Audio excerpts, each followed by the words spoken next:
Good morning. Good morning. तो कल हमने डिस्कस कर लिया था डिजिटल इंडिया प्रोग्राम तक। डिजिटल इंडिया तक हम पढ़ चुके हैं। अब अगला टॉपिक, एक कंसेप्ट आता है नेट न्यूट्रलिटी। तो आज हमें डिस्कस करना है नेट न्यूट्रलिटी का क्या मतलब है, क्लाउड कंप्यूटिंग क्या होता है, इंटरनेट ऑफ थिंग्स क्या चीज है। सबसे पहले हम बात करें what is net neutrality. Net neutrality, जैसा कि इसके नाम से ही क्लियर है, न्यूट्रल। न्यूट्रल का मतलब जब आप इंटरनेट यूज कर रहे हैं और लीगली जो चीजें लीगली एक्सेसिबल है, लॉ के तहत जो कुछ एक्सेसिबल है, सबके लिए न्यूट्रल अप्रोच होना चाहिए। न्यूट्रल का मतलब किसी सर्विस प्रोवाइडर को किसी प्रकार का अलग से फेवर नहीं है। फॉर एग्जाम्पल, कोई कंपनी कहे कि हम इस सेक्टर में काम करना चाहते हैं, पर हमसे रिलेटेड जो साइट वगैरह है, जो हमारा एक्सेस है, वो तेजी से चले, कि दूसरी जो साइट्स है उनको स्लो डाउन कर दिया जाए और हमारे वाले को बढ़ा दिया जाए। एग्जाम्पल के तौर पर, कल को मान लो अमेजोन जैसी कंपनी, ई कॉमर्स कंपनी, वो कह दे कि 1 वीक तक के लिए अमेजोन जो है वो तेज चलेगा, तेजी से ओपन होगा, और फ्लिपकार्ट वगैरह को डाउन कर दो। अगर ऐसा हो जाएगा तो 1 वीक में तो बिजनेस ही कितना अफेक्ट हो जाएगा दूसरी कंपनी का, कंपटीटर का। तो इसका मतलब नेट जो है न्यूट्रल होना चाहिए, किसी को किसी प्रकार का फेवर ना किया जाए। न्यूट्रल का मतलब है ये न्यूट्रल होना चाहिए, सबको बराबर एक्सेस है, किसी को किसी प्रकार का फेवर नहीं है। तो गवर्नमेंट हो या चाहे इंटरनेट सर्विस प्रोवाइडर, आईएसपी का मतलब है इंटरनेट सर्विस प्रोवाइडर, तो चाहे गवर्नमेंट या इंटरनेट सर्विस प्रोवाइडर इस तरह की कोई चीज नहीं कर सकते, इस तरह की चीज नहीं कर सकते कि किसी को फेवर करे और किसी को डाउन कर दें। तो नेट न्यूट्रलिटी का मतलब है ट्रैफिक का जो फ्लो है वो सबके लिए यूनिफॉर्म, सबके लिए एक जैसा, किसी को किसी प्रकार का फेवर नहीं। जैसे मैं आपसे कहूं कि 3 लेन हैं, इस बात को हम ऐसे भी समझ सकते हैं,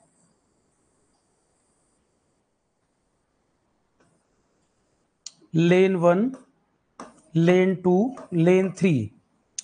इसमें है 12 कार्स, 3 बसेस ऐसे मान लो। इसमें है 3 कार्स और इसमें है ओनली 1 कार। क्या सब जगह ट्रैफिक का फ्लो एक जैसा है? क्या सबको इक्वल अपॉर्चुनिटी है आगे बढ़ने की? अगर इन तीनों लेन में हम कंपैरिजन करें, क्या तीनों लेन में सबको इक्वल अपॉर्चुनिटी है आगे बढ़ने की? नहीं। यहाँ पर ओनली 1 कार है, पूरी लेन ओपन है, यहाँ पर 3 है और यहाँ 12 है, यहाँ पर ट्रैफिक ज्यादा है। तो न्यूट्रल का मतलब क्या है कि सबको एक बराबर अपॉर्चुनिटी, कि सबके लिए बराबर अपॉर्चुनिटी हो, ट्रैफिक का फ्लो सबके लिए एक बराबर है। तो जो भी लीगल एक्सेस है, इलीगल साइट्स की बात नहीं कर रहा हूं मैं, लीगली जो भी इंटरनेट पर अवेलेबल है वो सबके लिए ओपन है, सबके लिए एक बराबर सुविधा है, किसी को किसी प्रकार का फेवर नहीं। इसे ही हम कहते हैं नेट न्यूट्रलिटी, कि कंपनीज ऐसा ना हो किसी पैसे के लालच में या पावर का मिसयूज करके खुद को फेवर करा लें और बाकी जो कंपटीटर है वो डाउन हो जाएं। तो इंटरनेट के माध्यम से आजकल इतना सेल परचेज, इतनी चीजें हो रही हैं, किसी को फेवर कर देंगे और किसी को फेवर नहीं करेंगे, तो एक को एडवांटेज मिल जाएगा, दूसरा बेचारा मार्केट से बाहर हो जाएगा, लॉस हो जाएगा। तो नेट न्यूट्रलिटी का मतलब है इंटरनेट का जो एक्सेस है वो सबके लिए एक जैसा हो, ट्रैफिक में किसी प्रकार का किसी को फेवर नहीं, सबके लिए इक्वल, सबके लिए इक्वल। आप सारे कंटेंट को इक्वली ट्रीट कर रहे हैं, मतलब ये लीगली जो कुछ अवेलेबल है सबके लिए इक्वली एक्सेसिबल है, किसी प्रकार का फेवर किसी को नहीं कर रहा है। एक इमेज से और देख लें।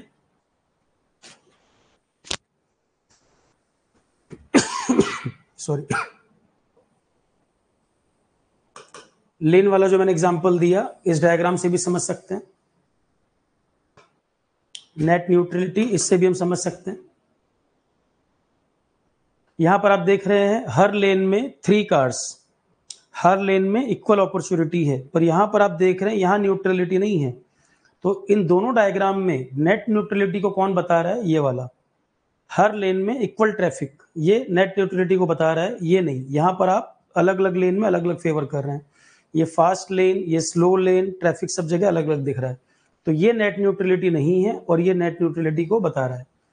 तो क्या लिखा है? All users deserve equal access to online information regardless of the carrier और इंटरनेट सर्विस प्रोवाइडर यूज्ड। पढ़ने में आ रहा है, देख लो क्या लिखा है।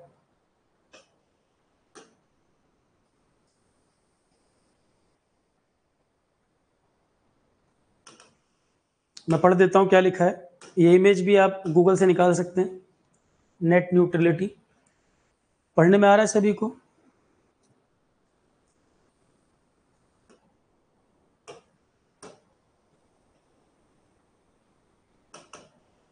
देखो ये लिखा है,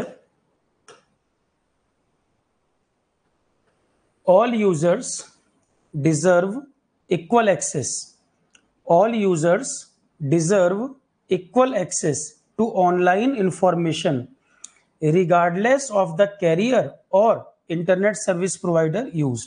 आप किसी भी इंटरनेट सर्विस प्रोवाइडर से सर्विस ले रहे हो, वो किसी प्रकार का लेन को फास्ट या स्लो नहीं कर सकता, सबके लिए इक्वल अपॉर्चुनिटी। तो जो भी यूजर, ऑल यूजर डिजर्व करते हैं equal access online data, online information का।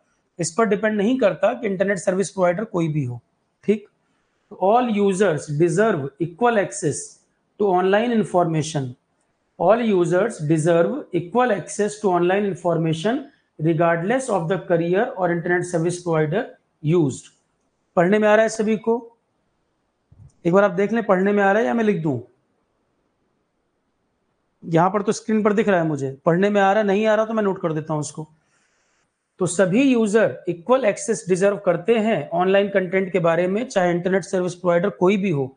यह डिफाइन कर रहा है नेट न्यूट्रलिटी को। जबकि यहां पर न्यूट्रलिटी नहीं है, यहां पर फेवर किया जा रहा है। यहां पर अलग अलग सर्विस प्रोवाइडर जो है वो अलग अलग फेवर कर रहा है। तो default fast lane for global enterprise result in slow लेन, तो किसी को बेनिफिट दे देंगे, किसी को डाउन कर देंगे, तो बिजनेस जो है वो खराब हो जाएगा, लॉस हो जाएगा, कंपनी मार्केट से बाहर हो जाएंगी। तो जो ज्यादा पे कर पा रहे हैं आप उनको फास्ट कर दो, और जो बेचारे पे नहीं कर पा रहे आप उनको स्लो कर दो। तो जो अफोर्ड नहीं कर पा रहे वो तो मार्केट से वैसे ही बाहर हो जाएंगे। अगर ऐसा हो जाए, नेट न्यूट्रलिटी मेंटेन ना हो, तो जिन कंपनी के पास ज्यादा पैसा है वो पैसा देकर खुद का ट्रैफिक फास्ट कर लेंगे, खुद का एक्सेस जो है वो फास्ट हो जाएगा, और जो अफोर्ड नहीं कर पाएंगी कंपनियां वो मार्केट से बाहर हो जाएंगी।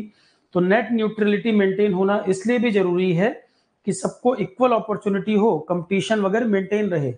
अगर नेट न्यूट्रलिटी मेंटेन नहीं होगी, अगर नेट न्यूट्रलिटी मेंटेन नहीं होगी तो प्रॉब्लम है।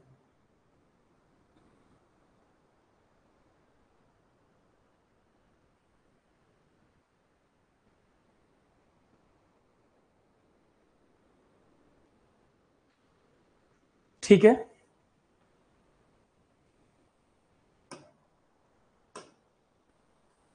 तो नेट न्यूट्रलिटी कंसेप्ट हमें समझ आ गया। नेट न्यूट्रलिटी क्यों जरूरी है, क्या पर्पस है, ताकि यूनिफॉर्मिटी मेंटेन रहे, कंपटीशन मेंटेन रहे, किसी को किसी प्रकार का फेवर नहीं कर रहे।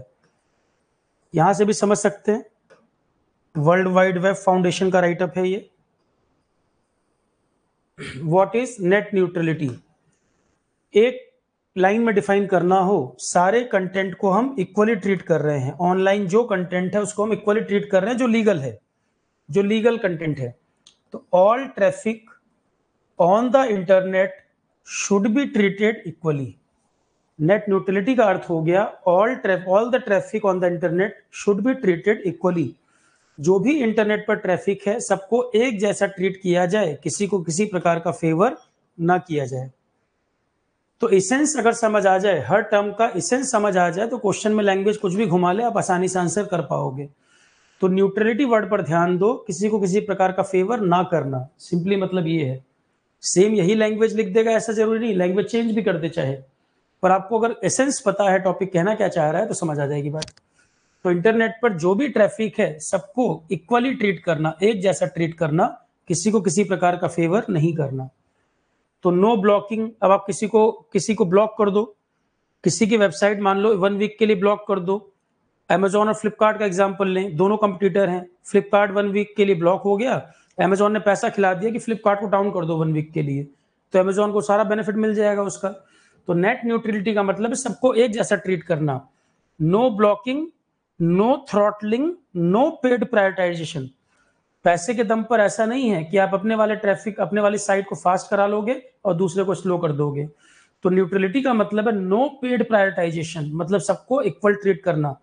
पैसे के दम पर आप अलग अलग डिफ्रेंशिएट नहीं कर सकते, अंतर नहीं करा पाओगे। तो नो पेड प्रायोरिटाइजेशन का मतलब क्या हो गया, पैसे के दम पर पैसा लेकर किसी को प्रायोरिटी देना वो यहाँ नहीं चलेगा, सबके लिए न्यूट्रल मेंटेन करना है। भाई सब कंपनी के पास बराबर पैसा तो नहीं है ना, कम ज्यादा होगा। तो नो पेड प्रायोरिटाइजेशन, पैसा लेकर किसी को प्रायोरिटी नहीं देना। Your internet access provider, IAP, IAP शब्द का मतलब है internet access provider, can not sell fast lane service to content provider who can pay more then other. तो आपको जो इंटरनेट एक्सेस कंपनी प्रोवाइड कर रही है वो पैसा लेकर आपकी लेन को फास्ट नहीं कर सकती और दूसरे को स्लो नहीं कर सकती, इस तरह की चीजें नहीं पॉसिबल हैं। तो your internet access provider can not sell fast lane service to content provider who can pay more than others, ये पॉसिबल नहीं है। न्यूट्रल का मतलब एक तो ये, दूसरा न्यूट्रल का मतलब है no throttling, your internet access provider can not intentionally throttle legal internet traffic to slower speed than other traffic, speed को कम ज्यादा नहीं घटा बढ़ा सकते दूसरे के कंपैरिजन में। तीसरा नो ब्लॉकिंग, आपका इंटरनेट एक्सेस प्रोवाइडर आपके कंप्यूटर को ब्लॉक नहीं कर सकता है कि आपको आगे बढ़ा दे और दूसरे को ब्लॉक कर दे, ये भी नहीं, सबके पास इक्वल अपॉर्चुनिटी है। इंटरनेट सबके लिए एक समान है, सबके पास इक्वल अपॉर्चुनिटी है, ठीक है। इंटरनेट सबके लिए एक समान है, सबके लिए इक्वल अपॉर्चुनिटी है, किसी को किसी प्रकार का फेवर नहीं, ये मतलब है नेट न्यूट्रलिटी का। आई होप कंसेप्ट समझ आया होगा, यहां तक कोई डाउट किसी को? नेट न्यूट्रलिटी का मतलब अलग अलग कंपनी अलग अलग साइट्स को डाउन या फास्ट नहीं कर सकती, सबके लिए एक बराबर रखना है।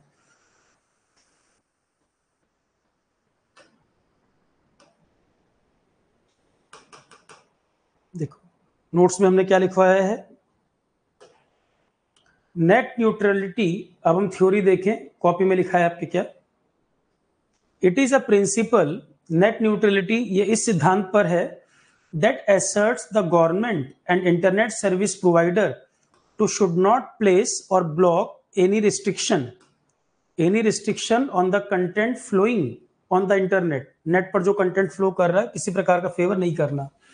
तो इट इज अ प्रिंसिपल, ये इस सिद्धांत पर काम करता है net neutrality, it is a principle that assert the government and internet service provider to should not place the restriction on consumer access to network participating in the internet।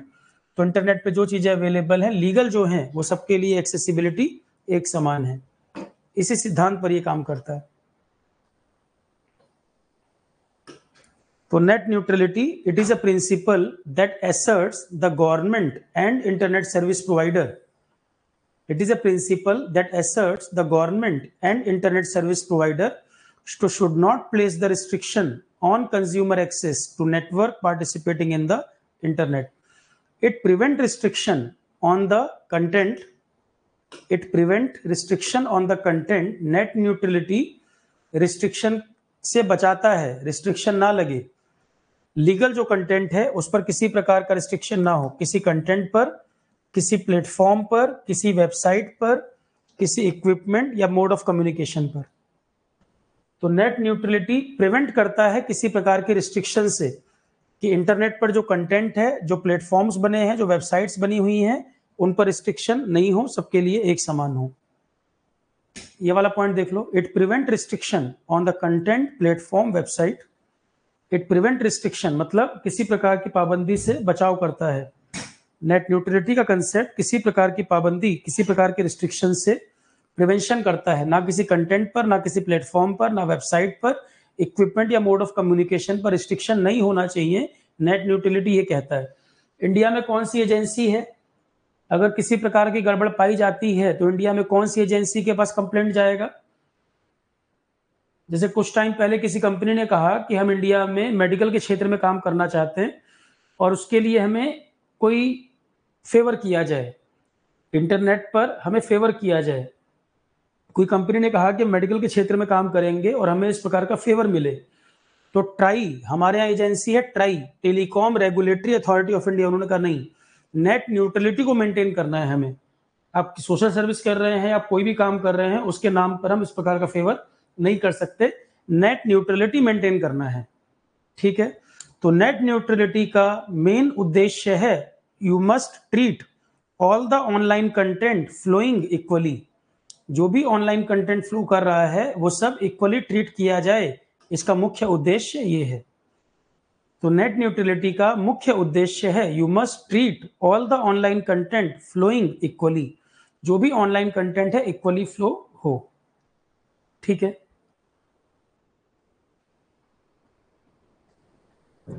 तो internet related या telecom related कोई issue होगा तो India में कौन सी company है? ये try संस्था है, ये डील करती है इन चीजों को। ट्राई 1997 में बना था, स्टैब्लिश हुआ था 1997 में। तो टेलीकॉम और इंटरनेट रिलेटेड कोई इशू आएगा तो इंडिया में कौन रेगुलेटर है इस सेक्टर का? ट्राई, नाम ही है इसका telecom regulatory authority of India, telecom regulatory authority of India, try, telecom regulatory authority of India 1997 में बना था। एक एग्जांपल, जैसे ट्राई के पास किस तरह के मामले आएंगे, रिलायंस ने जियो जब लॉन्च किया तो उन्होंने 3 मंथ्स के लिए सर्विस फ्री कर दी। भाई रिलायंस के पास तो बहुत पैसा है, उन्होंने जब शुरू किया जियो को तो उन्होंने 3 मंथ्स के लिए फ्री कर दिया सर्विस, ताकि बहुत सारे सब्सक्राइबर, करोड़ों की संख्या में सब्सक्राइबर जुड़ गए। फिर उन्होंने कहा कि हम 3 मंथ्स के लिए और फ्री करने वाले हैं। और कंपनीज जो थी वो ट्राई के पास कंप्लेंट की उन्होंने कि इन्होंने जब 3 मंथ्स के लिए फ्री किया तो उसके बाद आइडिया बिक गई। आइडिया जो कंपनी थी वोडाफोन ने खरीद लिया उसको, और अगर ये और आगे फ्री कर देंगे तो अगला नंबर होगा एयरटेल का। मैंने आपको WTO जब पढ़ाया था जीके करंट अफेयर वाले में, तब भी एग्जाम्पल दिया था ये। तो टेलीकॉम सेक्टर की प्रॉब्लम थी, किसके पास कंप्लेंट गई? ट्राई के पास गई। ट्राई ने रिलायंस से कहा कि भैया आप चार्ज करिए, आपके चार्ज ना करने के कारण आपके पास इतना पैसा है कि आप फ्री कर सकते हो, पर ये कंपनी तो बिक जाएंगी, मार्केट से बाहर हो जाएंगी, और कल को केवल अकेले आप बचोगे, सिर्फ अकेले मार्केट में आप होगे तो कंपटीशन होगा नहीं, और बिजनेसमैन नुकसान करने के लिए तो बिजनेस कर नहीं रहा। आप कल को पुराना नुकसान और आगे का प्रॉफिट दोनों वसूलोगे, और जनता के पास चॉइस नहीं होगी, आप अकेले प्लेयर होगे तो आप इसे खरीदना पड़ेगा। तो ट्राई ने कंपटीशन मार्केट में खत्म ना हो जाए, कोई मोनोपोली ना हो जाए, उस चीज को अवॉइड करने के लिए ट्राई ने कहा कि आप चार्ज करिए। मार्केट में कंपटीशन खत्म ना हो जाए, कंपटीशन बना रहे, मोनोपोली ना हो जाए, तो आप चार्ज करिए। तो रिलायंस उसके बाद फ्री नहीं कर पाया था, वो और 3 मंथ फ्री करना चाहते थे। ट्राई ने कहा आप चार्ज करिए, पैसे लीजिए आप, सबके लिए लेवल प्लेइंग फील्ड होना चाहिए। ठीक है, तो ट्राई, टेलीकॉम का मामला आ जाए या इंटरनेट संबंधित मामला आ जाए, इंडिया में कौन एजेंसी डील करती है? ट्राई डील करता है, telecom regulatory authority of India. 1997 में बना था और एक्ट के तहत बना था। आपको मैं पढ़ा चुका हूं करंट अफेयर में कि एक्ट के तहत बना था। एक्ट के तहत जो बॉडी बनती है उन्हें क्या कहते हैं? Statutory body. ट्राई किस तरह की संस्था है? स्टैट्यूटरी बॉडी है। 3 तरह की संस्थाएं होती हैं। कॉन्स्टिट्यूशन में अगर लिखा होगा किसी आर्टिकल में तो कॉन्स्टिट्यूशनल बॉडी बोलेंगे, संवैधानिक संस्था बोलेंगे। कॉन्स्टिट्यूशन में ना लिखा हो, एक्ट के तहत बना हो तो स्टैट्यूटरी बॉडी कहेंगे, और दोनों नहीं हो तब उसको extra constitutional non statutory body बोला जाता है। 3 तरह की संस्थाएं होती हैं। कॉन्स्टिट्यूशन में किसी आर्टिकल में दिया है तो कॉन्स्टिट्यूशनल बॉडी, कॉन्स्टिट्यूशन में नहीं लिखा, एक्ट के तहत बना है तो स्टैट्यूटरी बॉडी, और दोनों नहीं है तो extra constitutional non statutory body. Try कैसा है? स्टैट्यूटरी बॉडी है, एक्ट के तहत बना था ये। स्टैट्यूटरी का मतलब एक्ट के तहत बना। एक्ट का मतलब क्या है? पार्लियामेंट के द्वारा बनाया जो कानून बनता है। अब वो पॉलिटी का पार्ट है, वो जरूरत नहीं है, बस का मतलब क्या है स्टैट्यूटरी, वो समझ आ गया। एक कंसेप्ट है, नेट न्यूट्रलिटी हो गया। अब अगला कंसेप्ट आता है internet of things. Next concept है इंटरनेट ऑफ थिंग्स। इसको हम ऐसे समझें,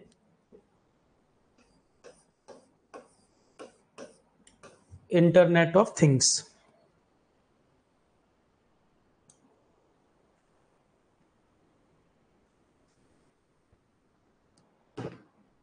आजकल आप ऐसे कई सारे गैजेट्स देख रहे होंगे ना, जो पूरी तरह ऑटोमेटिक, सेल्फ अवेयर टाइप के गैजेट्स देख रहे होंगे। कोई एग्जांपल बताना जरा, सेल्फ अवेयर गैजेट्स, कि सब कुछ ऑटोमेटिकली कर ले रहा है, मैनुअली आपको कुछ करना नहीं पड़ रहा। ऐसे गैजेट्स आजकल आ रहे हैं जो सेल्फ अवेयर हैं। एग्जाम्पल के तौर पे मैं बोलूं, स्मार्ट वॉच। आप वॉक कर रहे हैं, कितने स्टेप आप चले, स्मार्ट वॉच पे आपको पता चल जा रहा है। इस तरह से कई सारे, जैसे होम सिक्योरिटी सिस्टम, कि आप घर से गए, अपने आप चीजें लॉक हो जा रही हैं, आप घर से निकले, अपने आप लॉक ऑफ हो जाएगा। अब आप ही के पास वो की वगैरह होगी जिससे आप ओपन कर पाओगे, कोड होगा। होम सिक्योरिटी सिस्टम बहुत एडवांस हो गए हैं आजकल। मैं एक एग्जांपल आपको देता हूं। ऐसे सुबह 4:30 बजे आपके उठने, आपका जो डेली का रूटीन है, आप ऐसी आपने एक ऐसा सिस्टम डिजाइन कराया अपने घर में कि आपके उठने का टाइम 4:30 है। 4:30 पर अलार्म बज गया अपने आप। 4:30 पर आपने पहले से फिक्स कर रखा है, 4:30 पर अपने आप अलार्म बज गया। आपने अलार्म को बंद किया तो मैसेज चला गया अपने आप ही, ऑटोमेटिकली मैसेज चला गया बाथरूम में गीजर को।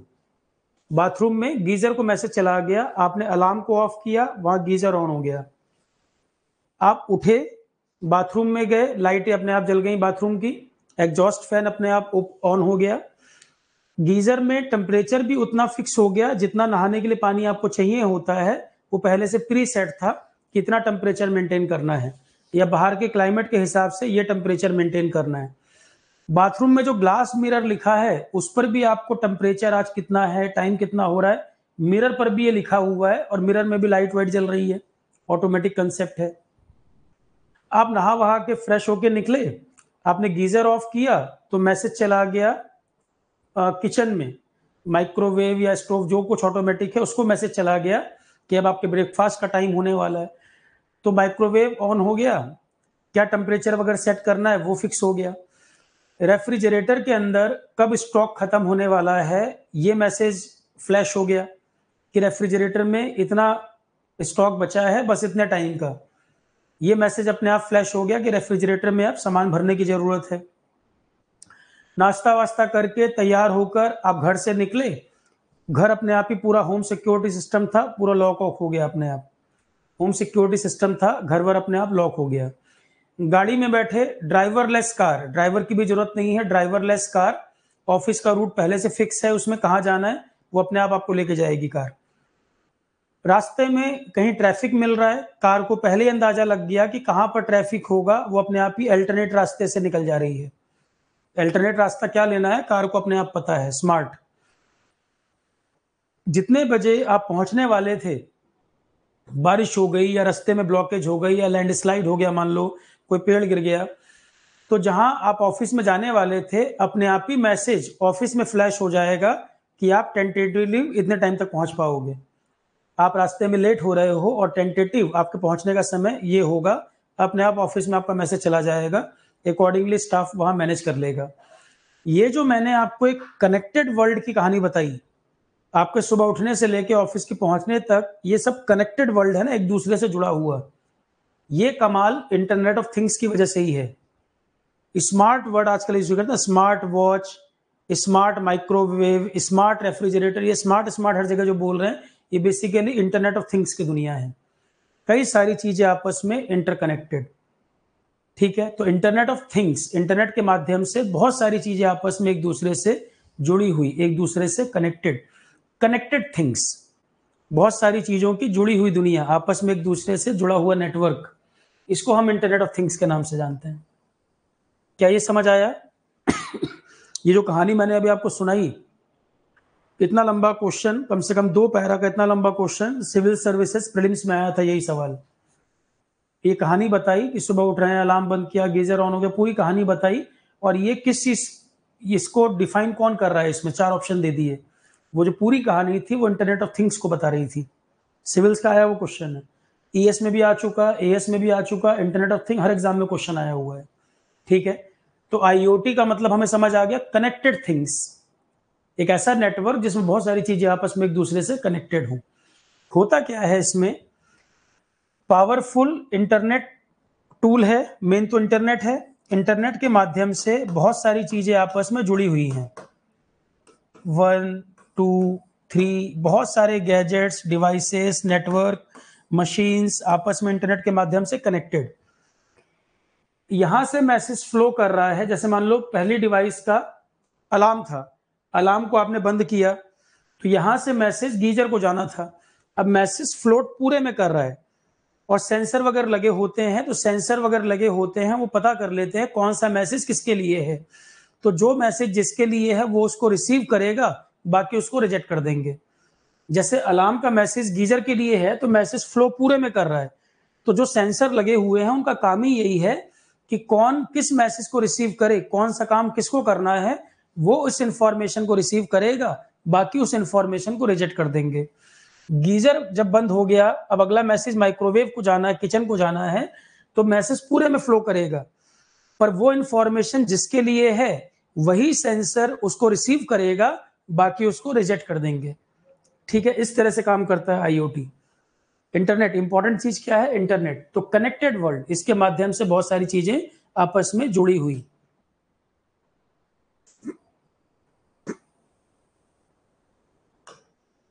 मतलब सारा कुछ ही ऑटोमेटिक, अपने आप ही सारी चीजें हो रही हैं। मैं एक एग्जांपल दूं आपको, आजकल तो मेडिकल साइंस वगैरह डिजीज वगैरह डायग्नोस करने में भी इस्तेमाल होता है इसका, डिजीज डायग्नोसिस वगैरह में भी इस्तेमाल होता है इंटरनेट ऑफ थिंग्स का। तो इंटरनेट ऑफ थिंग्स फैक्ट्रीज हो, एरोप्लेन हो, ट्रेन हो, शिप हो, घर का सिक्योरिटी सिस्टम हो, घर का, बिल्डिंग का, सिटीज की प्लानिंग करनी हो, ट्रैफिक मैनेजमेंट करना हो, शॉप हो, एयरपोर्ट हो, सब चीजें आईओटी के माध्यम से सारा कुछ आपस में इंटरकनेक्टेड।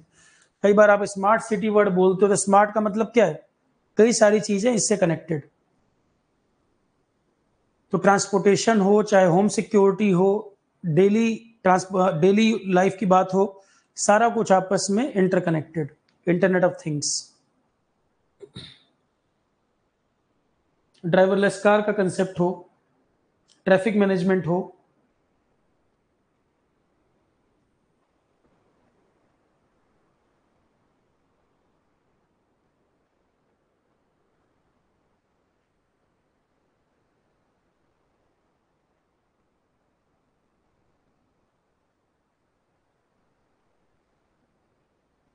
क्लियर है?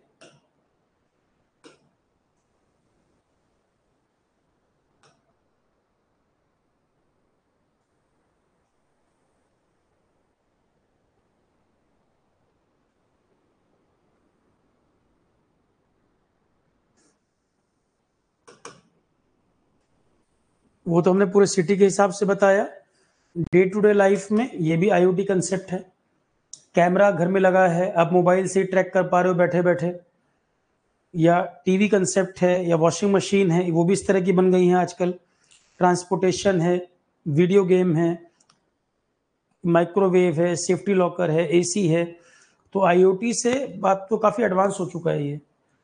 आईओटी इस समय काफ़ी एडवांस है। आप देखते हो ना, मोबाइल से भी कंट्रोल कर लेते हो आप अपने मोबाइल में इंटरनेट चल ही रहा है, आप मोबाइल से भी एसी घटा बढ़ा लेते हो, मोबाइल से भी एसी कंट्रोल करना है, टीवी चलाना है, कई सारी चीजें आपके मोबाइल से ही हो जा रही हैं। इंटरनेट के माध्यम से बहुत सारी चीजें कनेक्टेड हैं आईओटी।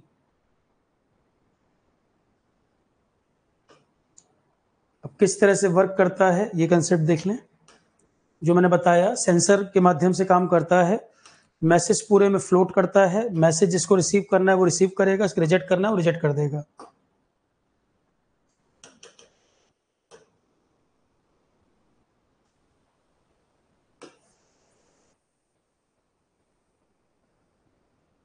Internet of things.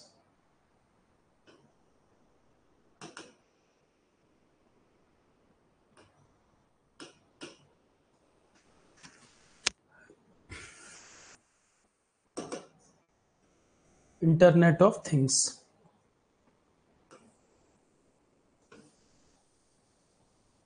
ये तेलुगु भाषा में स्टूडेंट ने लिखा है। जो मैंने बैच पढ़ाया था, स्टूडेंट की कॉपी अच्छा लिखा था उसने, पर कहीं कहीं तेलुगु में लिख दिया है अपने हिसाब से। तो कुछ नहीं, इंग्लिश में सिंपली देखें, इंटरनेट कनेक्ट थिंग्स।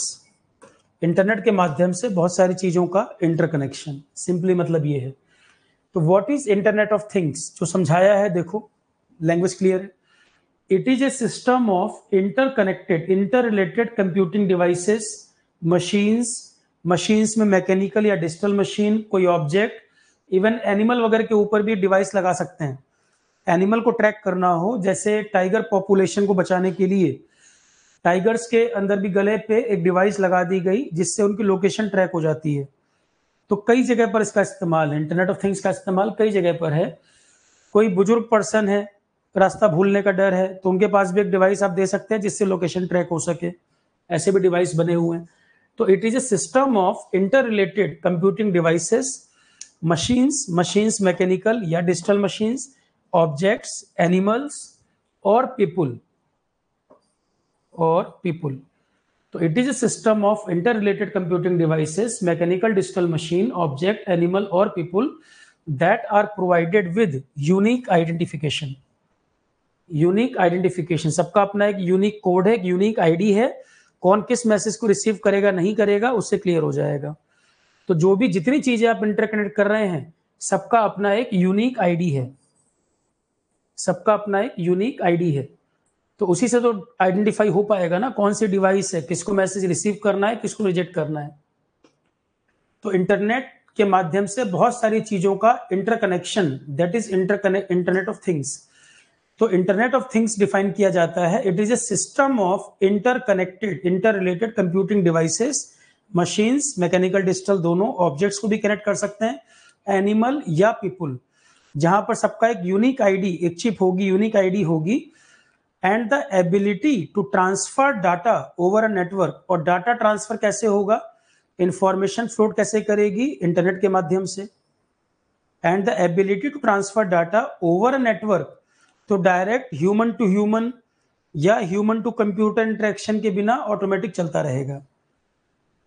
डाटा को हम ट्रांसफर कर सकते हैं ओवर अ नेटवर्क बिना manual human to human interaction या ह्यूमन टू कंप्यूटर इंटरेक्शन, मतलब मैनुअली करने की जरूरत नहीं है।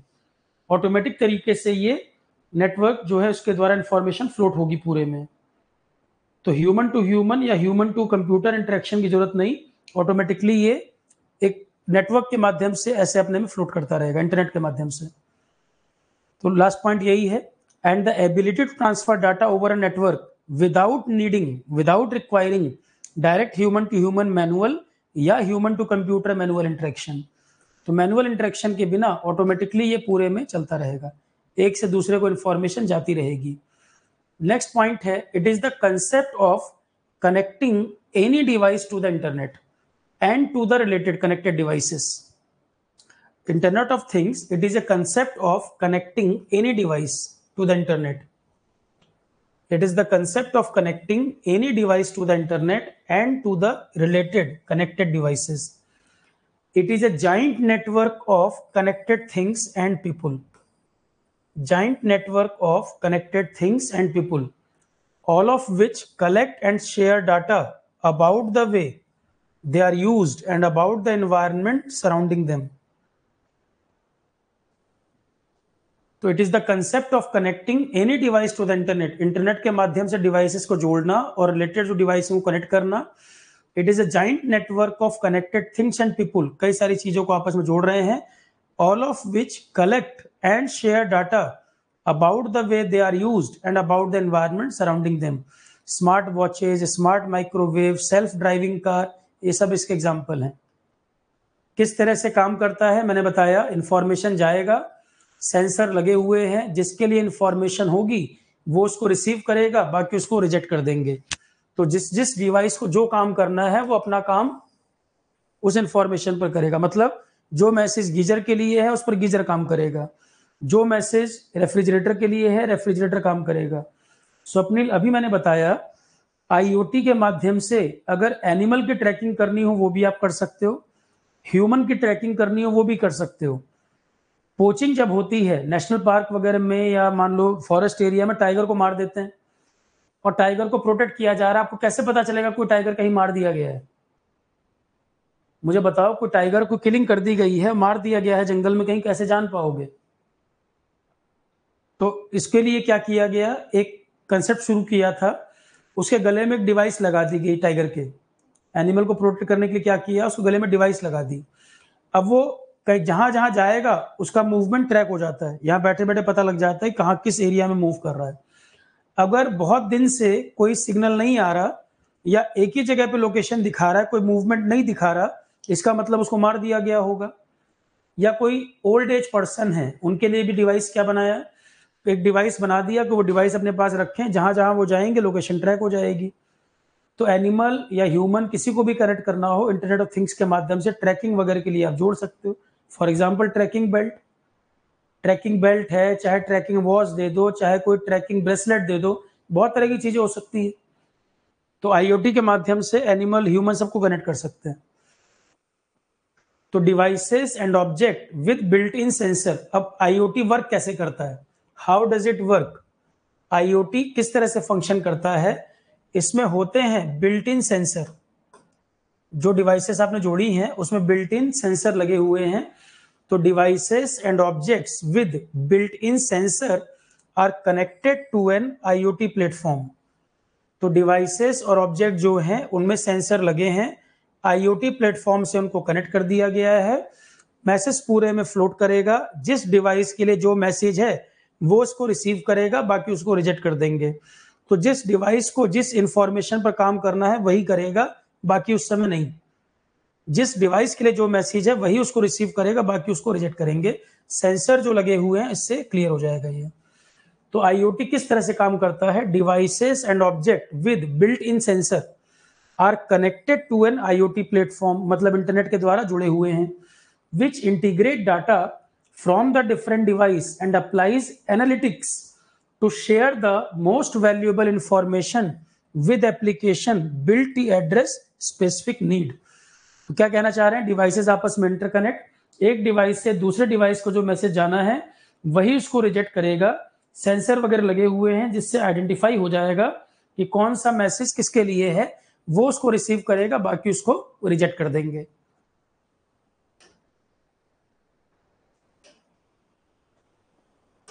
तो द पावरफुल आईओटी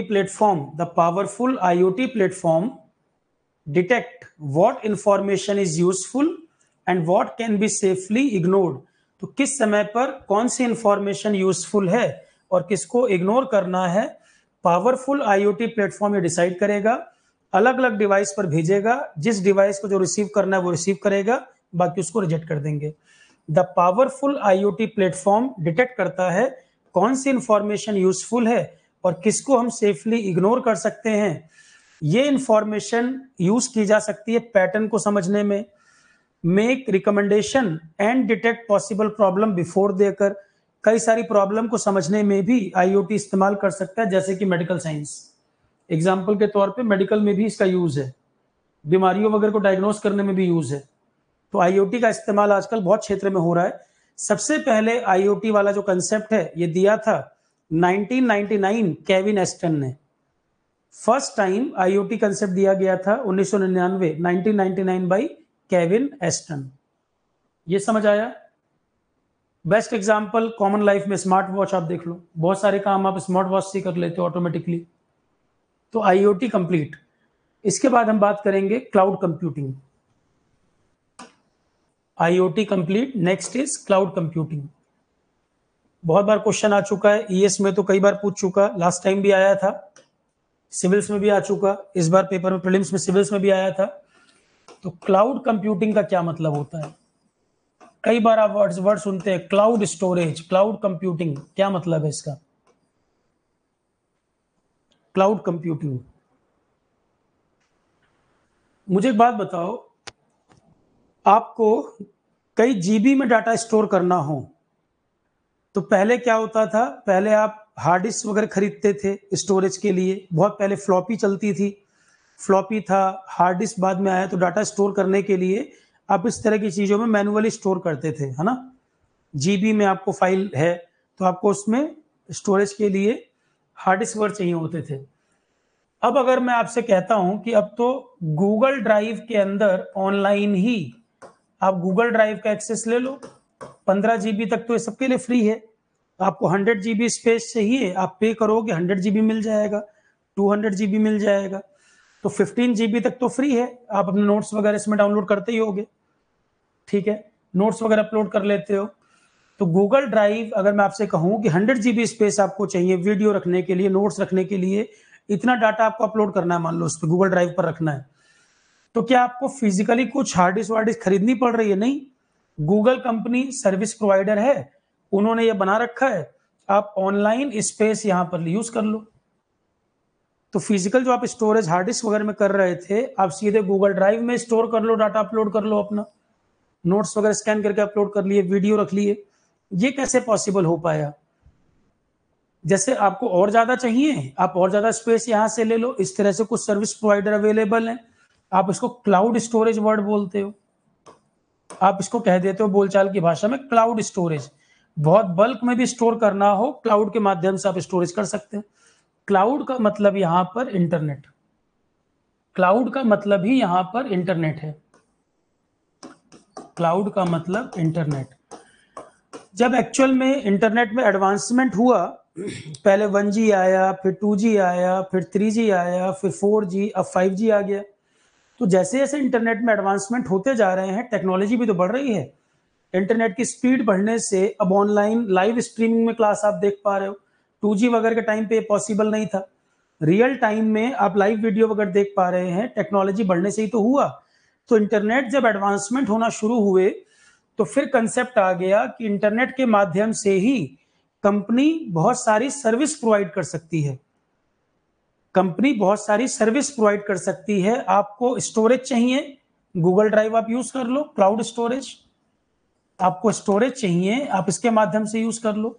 सर्वर, जैसे मान लो आरोहण के लिए पहले का कंसेप्ट होता तो मुझे सर्वर की जरूरत पड़ती, स्टोरेज के लिए कोई पर्सन बिठाना पड़ता सर्वर स्टोरेज के लिए। अब तो ऐसी कंपनियां अवेलेबल हैं जो सर्वर भी आपको प्रोवाइड कर देती है ऑनलाइन। मतलब आपके बिहाफ पर वो मैनेज कर रही हैं, आप सर्वर का चार्ज पे कर दीजिए, आपके बिहाफ पर वो मेंटेन करेंगे। सर्वर आपको चाहिए, स्टोरेज चाहिए, ये भी सब ऑनलाइन अवेलेबल है। आपको खुद मेंटेन करना ही नहीं है। आपको अपना वेबसाइट बनाना हो या मोबाइल ऐप बनाना हो, अगर सारी चीजें आपको बनानी पड़ जाए तो कई साल में नहीं बना पाओगे।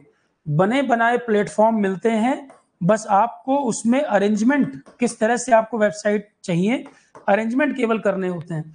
भाई 15 डेज के अंदर, 1 वीक के अंदर मोबाइल ऐप बन जा रही है या वेबसाइट डेवलप हो जा रही है, तो उसका स्केलेटन जो है बना बनाया है, स्केलेटन उसका बना बनाया है। आपको सिर्फ उसके ऊपर प्लेसमेंट कर रहे हो आप कि मेरी वेबसाइट कलर ऐसा होना चाहिए, ये यहाँ पर दिखना चाहिए।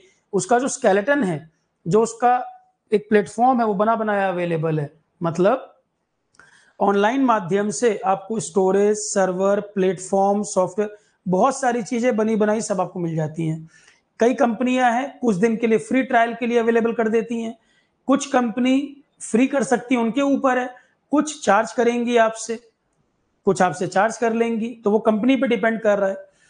तो क्लाउड इंटरनेट के माध्यम से कंपनीज अपनी चीजों को सेल कर रही हैं, चाहे आपको फ्री में दें, वो उनके ऊपर है। तो आपको स्टोरेज चाहिए, सर्वर चाहिए, प्लेटफॉर्म चाहिए, ये इंटरनेट के माध्यम से कंपनी इन चीजों को प्रोवाइड कर रही है। इंटरनेट ऑफ थिंग्स अलग बात थी, वहां चीजों को इंटरकनेक्ट करने की बात थी। होम सिक्योरिटी, कार, ये सब था। मैं यहाँ ये नहीं बोल रहा हूँ, यहाँ मैं आपको कह रहा हूँ आपको कोई सर्विस चाहिए, सॉफ्टवेयर चाहिए, स्टोरेज चाहिए, सर्वर चाहिए, बना बनाया स्केलेटन प्लेटफॉर्म चाहिए जिस पर आप वेबसाइट या ऐप बना लो फटाफट, वो सब बनी बनाई चीजें आपको नहीं बनाना पड़ रहा। आपको हर चीज बनानी पड़ती, कई साल लगते हो, शायद आप ना बना पाते। ये बनी बनाई चीजें इंटरनेट के माध्यम से कंपनी प्रोवाइड कर देती हैं। कई तो ऐसे हैं कि आप उसको यूज कर लो, रेंट पे कर दो। जैसे मैंने गूगल ड्राइव की बात की, आप अपना रेंट पे करिए और यूज करिए उसको। रेंटल जो उसका है आप पे करो, यूज करो। तो क्लाउड कंप्यूटिंग मतलब ऑनलाइन माध्यम से कंपनी कई सारी सर्विस प्रोवाइड कर रही हैं, स्टोरेज, सर्वर, प्लेटफॉर्म, बहुत सारी चीजें। अब क्लाउड कंप्यूटिंग ये भी 3 तरह का है। क्लाउड भी जो है वो 3 प्रकार के, पब्लिक क्लाउड जो सबके लिए ओपन हो। क्लाउड भी 3 तरह के हैं। एक तो है पब्लिक क्लाउड, पब्लिक क्लाउड जो सबके लिए ओपन, ऑनलाइन कई सारी चीजें हैं जो सबके लिए एक्सेसिबल, सीधे सीधे आप यूज कर सकते हैं। पब्लिक क्लाउड सबके लिए ओपन। प्राइवेट क्लाउड आप चाहते हैं कि केवल आपके लिए हो, आप अपने चीजों को कॉन्फिडेंशियल मेंटेन करना चाहते हो। मान लो आप कंपनी चला रहे हो और आप सोच रहे हो कि पब्लिक क्लाउड पर अगर होगा तो कहीं लीकेज ना हो जाए, डाटा नोन ना हो जाए, सबको ना पता चल जाए। आप चाहते हैं कि आपका एक प्राइवेट क्लाउड हो।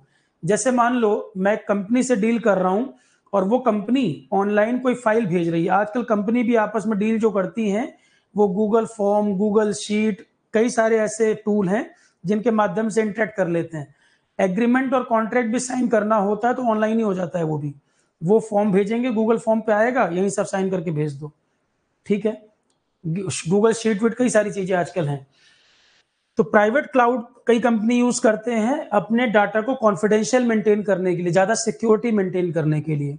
तो कुछ होते हैं पब्लिक क्लाउड, सबके लिए ओपन है, कोई भी उसको एक्सेस कर ले। प्राइवेट क्लाउड आपके अपने लिए, तो हो सकता है उसके चार्जेस ज्यादा होंगे, फिर आप अपने डाटा को ज्यादा सेफ रखना चाहते हो तो प्राइवेट क्लाउड पे आप डील करोगे। एक होता है दोनों का मिक्सचर, हाइब्रिड क्लाउड कहते हैं उसको, उसे बोलते हैं हाइब्रिड क्लाउड। तो पब्लिक क्लाउड सबके लिए ओपन, प्राइवेट क्लाउड आपके लिए ज्यादा कॉन्फिडेंशियल इंफॉर्मेशन मेंटेन रखनी है, स्पेसिफिकली आपके लिए। हाइब्रिड है दोनों का मिक्सचर, कि कुछ चीजें पब्लिक क्लाउड का पार्ट हो, कुछ प्राइवेट हो, मतलब कुछ चीजें आप अपनी बिल्कुल कॉन्फिडेंशियल रख पाए, कुछ पब्लिक क्लाउड का पार्ट हो। हाइब्रिड का मतलब है दोनों का मिक्सचर। सबसे ज्यादा इस्तेमाल इसका होता है हाइब्रिड क्लाउड का, कंपनीज वगैरह ज्यादातर हाइब्रिड क्लाउड यूज करती हैं। तो क्लाउड को भी 3 पार्ट में बांटा गया, पब्लिक, प्राइवेट, हाइब्रिड। तीनों का मतलब क्या क्या है,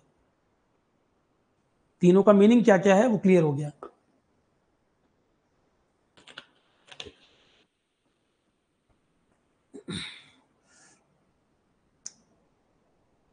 ठीक है। अब क्लाउड कंप्यूटिंग में भी किस किस तरह की सर्विस आपके लिए अवेलेबल है, क्लाउड कंप्यूटिंग में भी किस किस तरह की सर्विस आपके लिए अवेलेबल है। अभी लिखो मत, समझो बस, थ्योरी में तो लिखा ही है। एक होता है पास सर्विस, ऑनलाइन माध्यम से कंपनी आपको बने बनाए प्लेटफॉर्म प्रोवाइड कर रही है। ऑनलाइन माध्यम से कंपनियां बने बनाए प्लेटफॉर्म आपको बेचती हैं, चाहे आप उसको खरीदें या रेंटल पे करके यूज कर लें। इसको क्या कहेंगे, platform as a service, platform as a service. बने बनाए प्लेटफॉर्म आपको मिल जाएंगे, that is platform as a service. जैसे आपको वेबसाइट बनाना है या मोबाइल ऐप बनाना है, बना बनाया प्लेटफॉर्म अवेलेबल है, बस आप अपने डाटा को प्लेस कर दो वहां पर जो इंफॉर्मेशन आपको डालनी है। तो पास है प्लेटफॉर्म एज ए सर्विस। तो क्लाउड सर्विसेज में कौन कौन सी सर्विसेज होती हैं, बने बनाए प्लेटफॉर्म मिल जाते हैं। क्लाउड सर्विसेज कौन कौन सी हैं, बने बनाए प्लेटफॉर्म आपको मिल जाते हैं। ऐसे ही एक सर्विस होती है सास। सास वर्ड का क्या मतलब है, बने बनाए सॉफ्टवेयर आपको मिल जाते हैं, इसको कहेंगे software as a service, software as a service, software as a service, PaaS, SaaS. एक होता है IaaS, इंफ्रास्ट्रक्चर बना बनाया आपको मिल जाता है। भाई प्लेटफॉर्म, आपको मोबाइल ऐप बनाना है, वेबसाइट बनाना है, आपको बना बनाया प्लेटफॉर्म चाहिए, वो पास सर्विस में आएगा। सॉफ्टवेयर आपको चाहिए होते हैं, कुछ सॉफ्टवेयर आपको फ्री मिल जाते हैं, कुछ के लिए पे करना पड़ता है, वो सॉफ्टवेयर एज ए सर्विस। बने बनाए सॉफ्टवेयर आपको अवेलेबल है, आप पे करके ले सकते हैं। इंफ्रास्ट्रक्चर आपको चाहिए, आप रेंटल पे करो और आप इंफ्रास्ट्रक्चर को यूज करो, बना बनाया इंफ्रास्ट्रक्चर, ये हो जाएगा इंफ्रास्ट्रक्चर एज ए सर्विस। तो क्लाउड कंप्यूटिंग में कई प्रकार की सर्विस अवेलेबल है, इंफ्रास्ट्रक्चर एज ए सर्विस।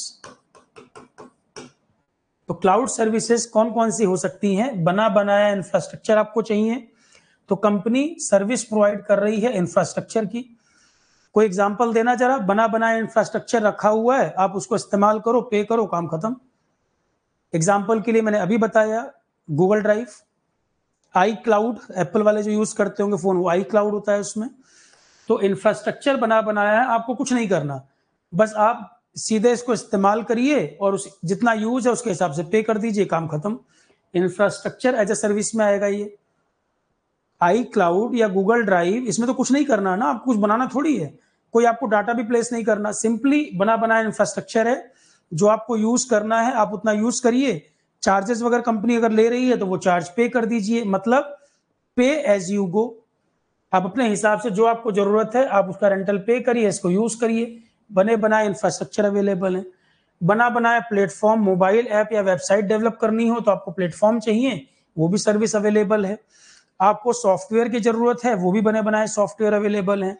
तो क्लाउड सर्विसेज कितने तरह की हैं, IaaS, PaaS, SaaS, और एक होता है सर्वरलेस कंप्यूटिंग। सर्वरलेस कंप्यूटिंग मतलब आपको सर्वर हैंडल नहीं करना, आपको सर्वर मेंटेन नहीं करना, दूसरी कंपनी हैंडल कर लेगी। सर्वरलेस कंप्यूटिंग होता है एक। तो क्लाउड सर्विसेज कितने प्रकार की हैं? IaaS, PaaS, software as service, serverless computing.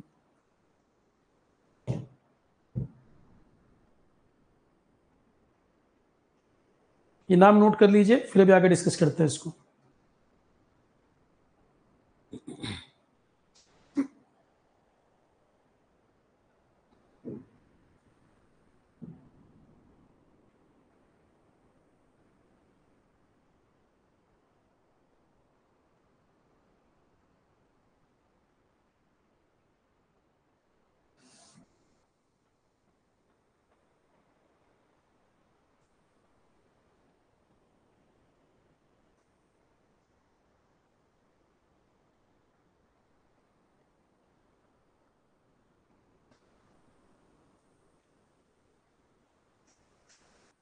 Cloud services देखो, type of cloud computing, type of है public cloud, private cloud, hybrid cloud. तीन तरह की क्लाउड सर्विस अवेलेबल है।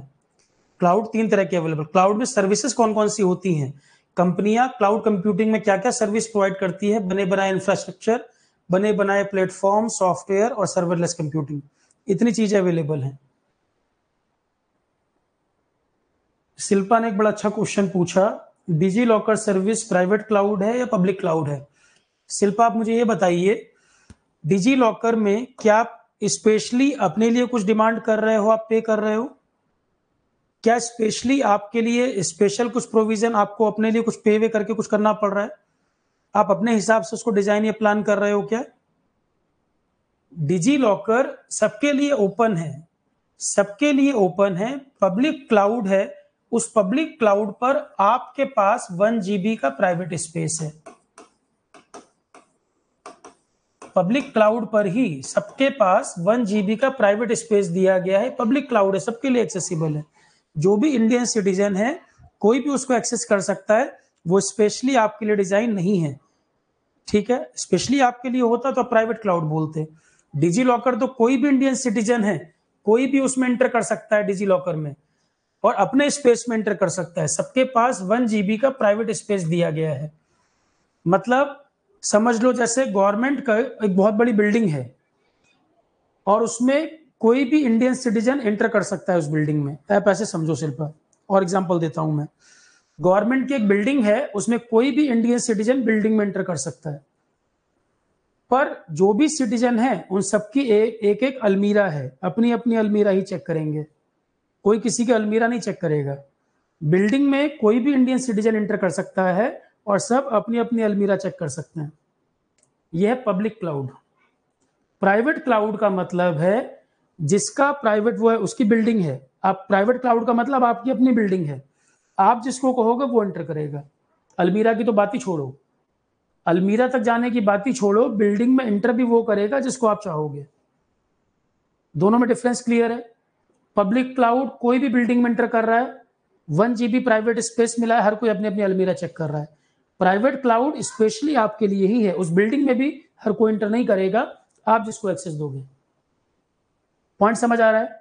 तो कई सारी बड़ी बड़ी कंपनियां प्राइवेट क्लाउड को यूज करती हैं अपने लिए, अपने डाटा को कॉन्फिडेंशियल रखने के लिए, कि हर कोई नहीं, उसमें सिस्टम में ही कोई एंटर नहीं कर सकता, फाइल की तो बात छोड़ो, ठीक है? और कई कंपनियां हाइब्रिड क्लाउड का इस्तेमाल करती हैं, और कई कंपनियां हैं जो हाइब्रिड क्लाउड का इस्तेमाल करती है। तीनों चॉइस है, उनके ऊपर क्या यूज करना है। छोटी कंपनियां प्राइवेट पब्लिक क्लाउड से भी काम चला लेती हैं, उससे ऊपर प्राइवेट क्लाउड, उससे ऊपर हाइब्रिड, ठीक है? तो क्लाउड कंप्यूटिंग का मतलब यहां पर स्मार्ट वॉच या ड्राइवरलेस कार वगैरह के कनेक्शन की बात नहीं कर रहे हैं। ऑनलाइन कंपनियों के द्वारा मिलने वाली सर्विस, मोबाइल ऐप बनाने के लिए या डाटा स्टोर करने के लिए या आपको सर्वर के लिए या सॉफ्टवेयर चाहिए उसके लिए, ये मीनिंग है।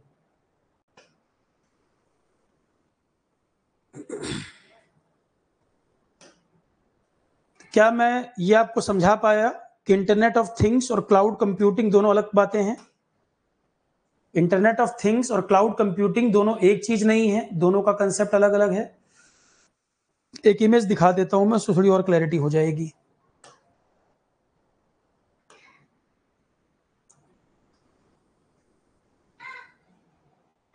तो हर क्लास में 4-4, 6-6 टेक्नोलॉजी कंप्लीट करते चलोगे तो मिक्सिंग भी नहीं होगी और सब में अंतर कर पाएंगे। देखो अभी जो मैंने आपको समझाया वो ये समझाया। क्लाउड कंप्यूटिंग में जो मैंने डिस्कस किया है वो ये डिस्कस किया है। 3 प्रकार के क्लाउड हैं, private cloud, hybrid cloud, public cloud. 3 प्रकार के क्लाउड हैं। सर्विसेज जो जो क्लाउड के माध्यम से मिल सकती हैं, डाटाबेस को मैनेज करना हो, डाटाबेस का मैनेजमेंट करना हो, एप्लीकेशंस को हैंडल करना हो, ऐप बनानी हो, डाटाबेस का मैनेजमेंट हो या एप्लीकेशंस बनानी हो, वेबसाइट बनानी हो, डाटा स्टोर करना हो या सर्वर की जरूरत हो, ये सब इंटरनेट के माध्यम से कंपनीज प्रोवाइड कर रही हैं। इंटरनेट के माध्यम से कंपनीज प्रोवाइड कर रही हैं। राजकुमार, डिजी लॉकर में मैंने आपसे बोला क्या स्पेशली आप रिक्वेस्ट करके अपने लिए कुछ बनवा रहे हो? अननेसेसरी कंफ्यूजन क्यों क्रिएट कर रहे हो? मैंने आपको इससे अच्छा एग्जांपल मैं क्या दूं कि एक बिल्डिंग में कोई भी इंटर कर सकता है। मैंने आपसे बोला एक बिल्डिंग में कोई भी इंटर कर सकता है, पब्लिक क्लाउड है वो। मैंने आंसर किया आपको, डिजी लॉकर पब्लिक क्लाउड के अंदर आपका 1 GB का प्राइवेट स्पेस है। हाइब्रिड का एग्जांपल मैं आपको देता हूं। चलो हाइब्रिड का मैं आपको एग्जांपल दे देता हूं। एक बहुत बड़ी बिल्डिंग है जिसके 2 पार्ट है, part A part B. Part A में जाना सबके लिए एक्सेसिबल नहीं है, सबको उसकी एक्सेसिबिलिटी नहीं है। पार्ट ए वाली जो बिल्डिंग का जो पार्ट ए है उसमें सबको एंट्री नहीं है, कुछ ही लोग इंटर कर सकते हैं, हायर मैनेजमेंट वाले। और एक पोर्शन है जहां बहुत ज्यादा कॉन्फिडेंशियलिटी की बात नहीं मान लो, वहां सबके लिए ओपन कर रखा है, कैफेटेरिया का एरिया। हायर मैनेजमेंट एक पार्ट में एंटर कर सकता है, कैफेटेरिया में कोई भी जा सकता है। ये दोनों का मिक्सचर हो गया हाइब्रिड। ठीक, तो ऑनलाइन माध्यम से कंपनी ऐप डेवलप करना हो, आपको स्टोरेज चाहिए हो, सर्वर चाहिए हो, डाटाबेस की बात हो, ये सर्विसेज कंपनी बनी बनाई आपको प्रोवाइड कर देती है। सॉफ्टवेयर भी तो ये सब क्लाउड कंप्यूटिंग का हिस्सा।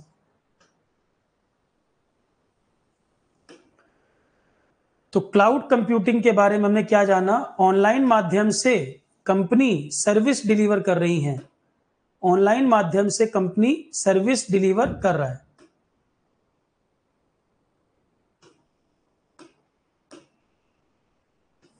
ऑनलाइन माध्यम से कंपनी सर्विस डिलीवर कर रही है। देखो क्लाउड कंप्यूटिंग, क्लाउड शब्द का मतलब है इंटरनेट।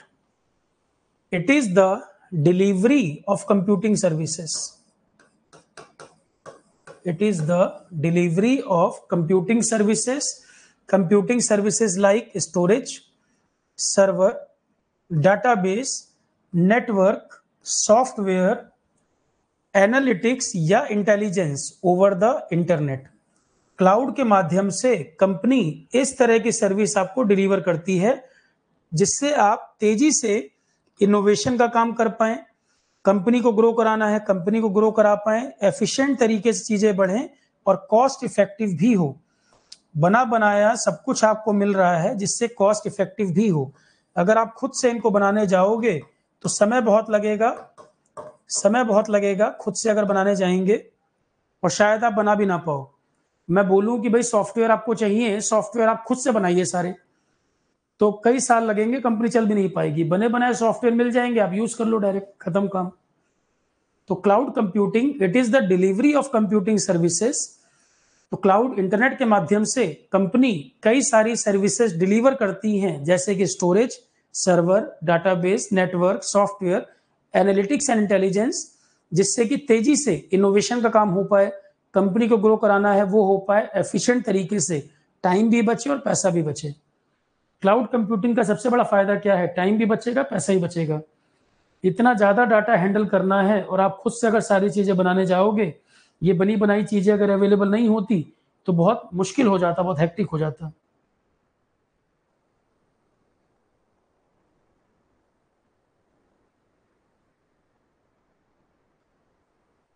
क्लियर? तो कंप्यूटिंग सर्विस डिलीवर करना, ऑनलाइन माध्यम से कंपनी चीजों को डिलीवर करे, storage, server, database, network, software, ये सारी सर्विसेज ऑनलाइन माध्यम से मिल रही हैं, ये क्लाउड कंप्यूटिंग का पार्ट है। इंटरनेट के माध्यम से कंपनी इन सारी चीजों को प्रोवाइड कर रही है, ये क्लाउड कंप्यूटिंग का पार्ट है। इससे आपका टाइम बचे, पैसा बचे, जल्दी से जल्दी आप बिजनेस में किसी चीज को आगे बढ़ा पाए। क्लाउड कंप्यूटिंग के क्या क्या फायदे हैं? फायदे आप बताओ। अब 1 वीक में ऐप डेवलप कर ले रहे हो, वेबसाइट बना ले रहे हो, तो फायदे क्या हैं? पैसा बच रहा है, टाइम बच रहा है, स्पीड बढ़ रही है, रिलायबिलिटी है, प्रोडक्टिविटी काम में बढ़ेगी, परफॉर्मेंस इंप्रूव होगी, ग्लोबल स्केलेबिलिटी बढ़ेगी। ऑनलाइन के आने से आप स्केलेबल मॉडल है, कम टाइम में ज़्यादा दूर तक कनेक्ट कर सकते हैं। अमेजॉन जैसी कंपनियां ऑनलाइन माध्यम होने से ही तो इतना ग्रो कर पाई। अगर ऑनलाइन माध्यम नहीं होता या क्लाउड स्टोरेज वगैरह नहीं होता, इतना डाटा वो स्टोर किए हुए हैं, कैसे कर पाते हैंडल? तो ग्लोबल स्केलेबिलिटी बढ़ गई, क्लाउड कंप्यूटिंग ने स्केल को बढ़ा दिया। सिक्योरिटी और सिक्योर सिस्टम भी हैं, बड़ी बड़ी कंपनियां ये सर्विसेज प्रोवाइड कर रही हैं, तो सिक्योरिटी भी है वहां पर।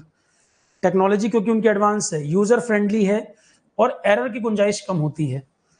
आप खुद से बनाते तो बहुत गलतियां हो सकती थी और बना भी ना पाते। इतनी बड़ी बड़ी कंपनी इसमें इन्वॉल्व हैं कि एक तो उन पे ट्रस्ट है, क्रेडिबिलिटी उनकी अच्छी है, रिलायबिलिटी है, टेक्नोलॉजिकली वो बहुत साउंड है और सिक्योर सिस्टम है, एरर की गुंजाइश कम है।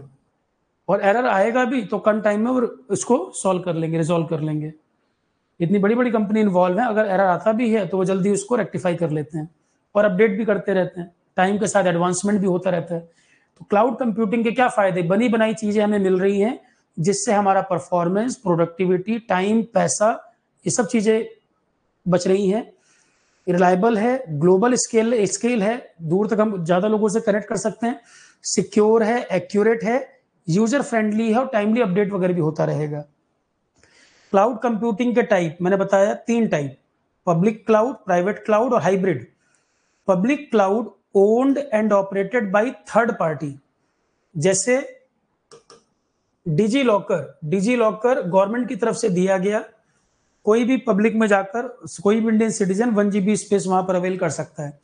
तो पब्लिक क्लाउड सबके लिए ओपन कर दिया, owned and operated by third party, जो अपने रिसोर्सेस प्रोवाइड कर रहे हैं, लाइक हार्डवेयर, सॉफ्टवेयर, इस तरह की चीजें।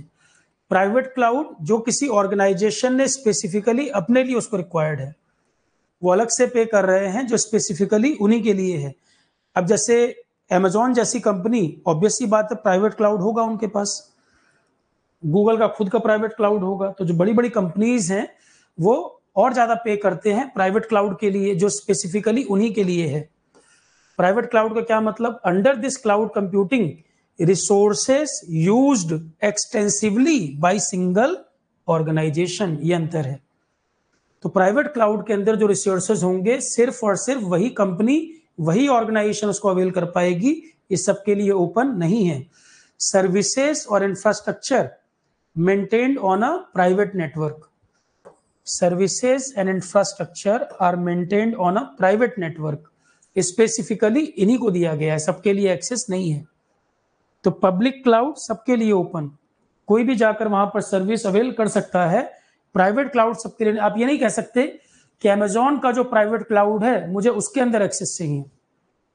डिजी लॉकर है, उसमें एक्सेस मिल जाएगा, सबके लिए ओपन, पब्लिक क्लाउड है। तो पब्लिक क्लाउड सबके लिए ओपन, आप जाइए, जो चार्ज पे करना है पे करिए, वो चीज ले लीजिए। गूगल ड्राइव है, गूगल ड्राइव में आप पे करिए, अपना 15 GB स्पेस सबके लिए ओपन है, कोई भी जाए, फ्री है वो, उसके ऊपर चाहिए आप पे करिए, ठीक है। प्राइवेट क्लाउड का मतलब सबको उसका एक्सेसिबिलिटी नहीं, वो सिर्फ और सिर्फ आप ही यूज कर पाएंगे। तो services and infrastructure are maintained on a private network, यहां सारी चीजें प्राइवेट नेटवर्क पे मेंटेन की जाती हैं, मैनेज की जाती हैं, पब्लिक क्लाउड का पार्ट नहीं है। और हाइब्रिड का क्या मतलब है? दोनों का मिक्सचर। हाइब्रिड है combined public and private cloud bound together by technology that allow data and application to be shared between them. ज्यादातर कंपनी हाइब्रिड क्लाउड इस्तेमाल करती है, प्राइवेट भी करते हैं और हाइब्रिड भी यूज करते हैं, ज्यादातर यूज हाइब्रिड होता है। क्लाउड सर्विस किस किस प्रकार की हैं? सबसे पहले मैंने बोला इंफ्रास्ट्रक्चर एज अ सर्विस, बना बनाया इंफ्रास्ट्रक्चर अवेलेबल है, जैसे गूगल ड्राइव, आई क्लाउड। आपको इसमें कुछ नहीं करना, ना कुछ डिजाइन कराना, ना कुछ कराना है, आप इसमें कोई छेड़छाड़, कोई बदलाव नहीं कर सकते। बना बनाया इंफ्रास्ट्रक्चर, बनी बनाई बिल्डिंग है, जाकर उसमें रेंट पे करिए, रहिए। बनी बनाई बिल्डिंग, सब कुछ उसमें है, आप जाकर उसमें रहना शुरू कर दीजिए। इंफ्रास्ट्रक्चर एज अ सर्विस, तो बना बनाया इंफ्रास्ट्रक्चर है, अपने यूज के हिसाब से आप पे कर रहे हैं। पे एज यू गो, जो मैंने वर्ड यूज किया था, पे एज यू गो। आप होटल में गए, आपको कुछ नहीं करना है, दूसरी कंपनी का होटल है, आप गए, आपने खाना खाया रहे, जो आपने यूज किया उतना आपने पे कर दिया। दूसरा एग्जाम्पल, एक रॉ फ्लैट है, केवल दीवारें बना दी हैं, पेंट प्लास्टर भी नहीं हुआ है, रॉ फ्लैट है, उसमें आपने जाकर सारा काम अपने हिसाब से डिजाइन कराया, वो प्लेटफॉर्म एज ए सर्विस होता है कि एक प्लेटफॉर्म बनाकर आपको दे दिया, आप अपने अकॉर्डिंग उसको अरेंज कर रहे हो, वो दूसरी सर्विस है प्लेटफॉर्म एज ए सर्विस। तो अगर आपसे कोई पूछ बैठे इंफ्रास्ट्रक्चर एज ए सर्विस और प्लेटफॉर्म एज ए सर्विस, इन दोनों में क्या डिफरेंस है? इंफ्रास्ट्रक्चर एज ए सर्विस है होटल, जिसमें कुछ नहीं करना, आपको एक बल्ब भी नहीं लगाना, सब कुछ बना बनाया है, आप यूज करिए और उसके हिसाब से पे कर दीजिए। कंपनी फ्री दे रही है तो फ्री, जैसे गूगल ड्राइव 15 GB तक फ्री, उसके ऊपर चाहिए तो पे करिए। अगर आई क्लाउड की तरह शुरू से ही पेमेंट लग रहा है तो पे करना पड़ेगा। तो पे एज यू गो, IaaS में कंसेप्ट क्या है? पे एज यू गो, जितना आपने यूज किया आपने उसका पे कर दिया, जैसे होटल में आप गए। इंफ्रास्ट्रक्चर एज ए सर्विस को आप एग्जांपल दिमाग में रखो, होटल, आप होटल में गए, आपको बल्ब भी नहीं लगाना, सब कुछ बना बनाया है, आप एक किराएदार की तरह गए, बनी बनाई चीजों को आपने अवेल कर लिया, यूज कर लिया, पे कर दिया, काम खत्म। पर प्लेटफॉर्म एज ए सर्विस को आप ऐसे समझें कि आपने कोई फ्लैट खरीदा, रॉ फ्लैट है बिल्कुल, अभी उसमें पेंट प्लास्टर भी नहीं हुआ, रॉ फ्लैट है, आपने वो प्लेटफॉर्म ले लिया, अब उस प्लेटफॉर्म को आप अपने हिसाब से बनाना चाहते हैं, कमरे की दीवार कहाँ आएगी, प्लास्टर कैसा करना है, पेंट किस कलर का होगा, ये सब आप डिसाइड कर रहे हो, वो प्लेटफॉर्म एज ए सर्विस होता है। जैसे कि मोबाइल ऐप बनानी हो या वेबसाइट बनाना हो तो वो प्लेटफॉर्म एज ए सर्विस में आएगा, इसमें इंफ्रास्ट्रक्चर वाले में नहीं। यहाँ तो आपको कुछ करना ही नहीं, आपको मोबाइल ऐप या वेबसाइट बनानी है तो एक रॉ फ्लैट है जिसमें अपने अकॉर्डिंग आप अरेंजमेंट कर रहे हो, कहाँ कहाँ क्या लगाना है, प्लेटफॉर्म बना बनाया मिल रहा है। गो डैडी वगैरह वेबसाइट होती हैं जिनसे आप परचेज कर लेते हो प्लेटफॉर्म। कभी कोई ऐप या वेबसाइट बनाने वाला हो या आपने बनाया हो तो आपको पता होगा, गो डैडी वगैरह पर जाकर कई प्रोवाइडर हैं, मैं एक एग्जांपल दे रहा हूँ, वहां से जाकर आप उसको परचेज कर लेते हैं, उसके अकॉर्डिंग आप अपनी ऐप वेबसाइट कहाँ कहाँ डाटा फिट करना है, फिट करके आपने बना दिया 10 दिन में, 15 दिन में, वो प्लेटफॉर्म एज ए सर्विस का पार्ट है। तो क्वेश्चन अगर आपसे कहा जाए आपको वेबसाइट या मोबाइल ऐप बनानी है, ये क्लाउड कंप्यूटिंग में किस सर्विस के अंतर्गत आएगा? इंफ्रास्ट्रक्चर एज ए सर्विस में आएगा या प्लेटफॉर्म एज ए सर्विस में आएगा? आप आंसर करेंगे पास, प्लेटफॉर्म एज अ सर्विस। तो दोनों में अंतर समझ आया? पहले देख लो। तो इंफ्रास्ट्रक्चर एज ए सर्विस सबसे बेसिक कैटेगरी क्लाउड कंप्यूटिंग की, जहां आपको कुछ करना नहीं है, बना बनाया इंफ्रास्ट्रक्चर आप सीधे यूज करिए, पे करिए, खत्म काम। With infrastructure as a service you rent infrastructure, server भी मिल जाएंगे बने बनाए, वर्चुअल मशीन्स मिल जाएंगी बनी बनाई। जैसे आप मॉल वगैरह में जाते हो, वो वर्चुअल मशीन नहीं होती, आंख के ऊपर एक चश्मा लगाया और 3D इमेज क्रिएट करते हैं कि आपको लग रहा है रियल में हो रहा है सब। तो वहां भी आप तो कुछ नहीं कर रहे, पूरा सेटअप बना बनाया है, बस आपने जितनी देर चलाया उसका रेंटल पे कर दिया, काम खत्म। तो ये इंफ्रास्ट्रक्चर एज ए सर्विस है, बने बनाए इंफ्रास्ट्रक्चर अवेलेबल है, आप अपने यूज के हिसाब से पे करिए, आपको इसमें कोई छेड़छाड़ कुछ नहीं करना है। तो most basic category of cloud computing service infrastructure as a service.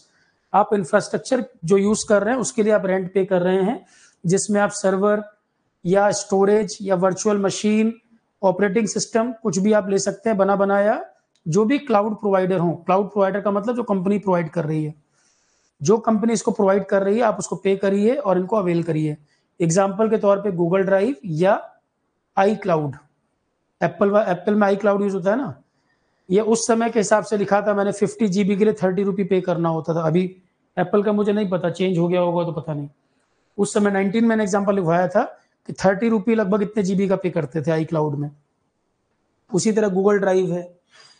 तो IaaS आपको समझ आ गया, IaaS ये आपको क्लियर हो गया है।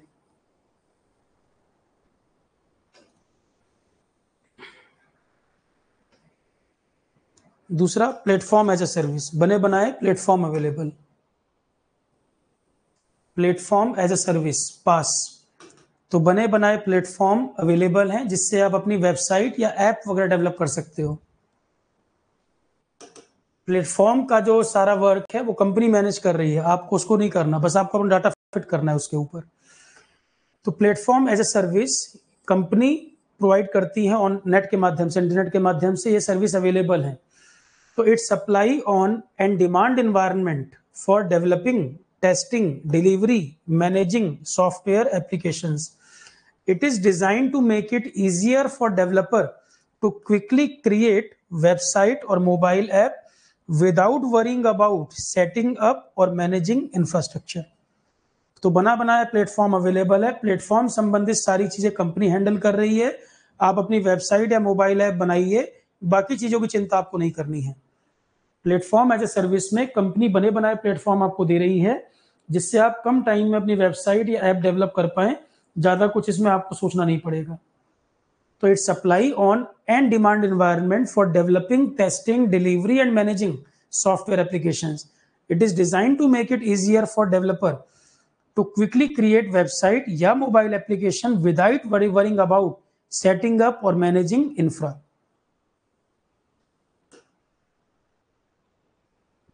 It is designed to support complete web application life cycle. Website के डेवलपमेंट में कई सारी चीजें हैं, तो डेवलपर का काम बच जाता है।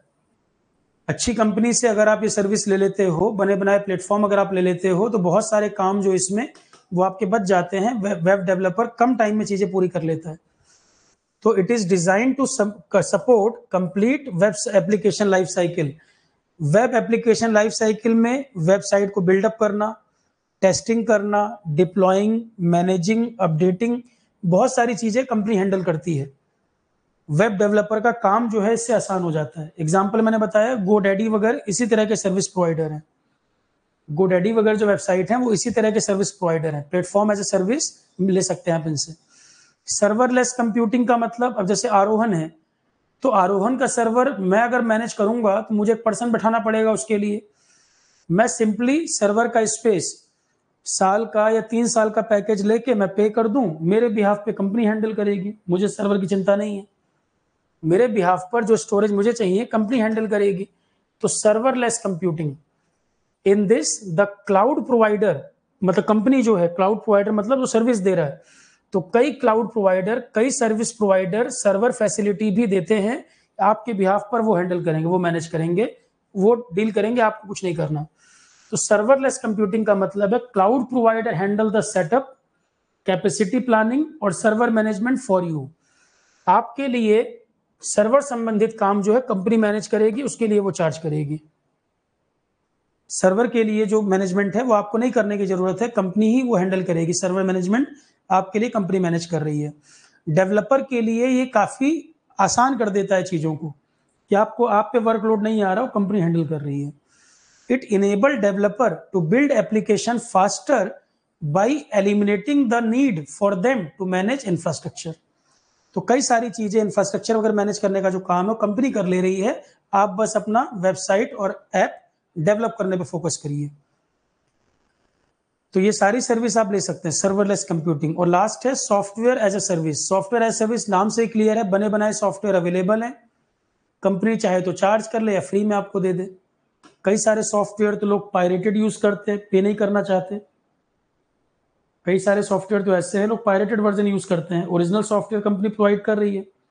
पायरेटेड में रिस्क भी होते हैं कई प्रकार के, सिस्टम कई बार हैकर भी मिसयूज करते हैं इन चीजों का। एक सॉफ्टवेयर से बना के दे देंगे, आप क्लिक करोगे आपको लग रहा सॉफ्टवेयर है, पता लगा वो कंप्यूटर वायरस है। कंप्यूटर हैक कर लेंगे, फिर आपसे रैंसम मांगेंगे, फिरौती मांगेंगे कि इतने पैसे दोगे तब आपका सिस्टम फ्री करेंगे। कई प्रकार के साइबर क्राइम होते हैं, आगे हम लास्ट में देखेंगे। फिशिंग क्या होती है, स्पैम क्या होता है, वो सब आगे आएगा। स्पूफिंग क्या होता है। तो सॉफ्टवेयर एज ए सर्विस मतलब बने बनाए सॉफ्टवेयर। तो ऑथेंटिक ही यूज करना चाहिए, क्योंकि साइबर क्राइम जिस तरह से बढ़ रहे हैं, पायरेटेड चीजें यूज करने में खतरा होता है हैकिंग का भी, क्योंकि हैकर्स जो हैं वो और तेज हैं।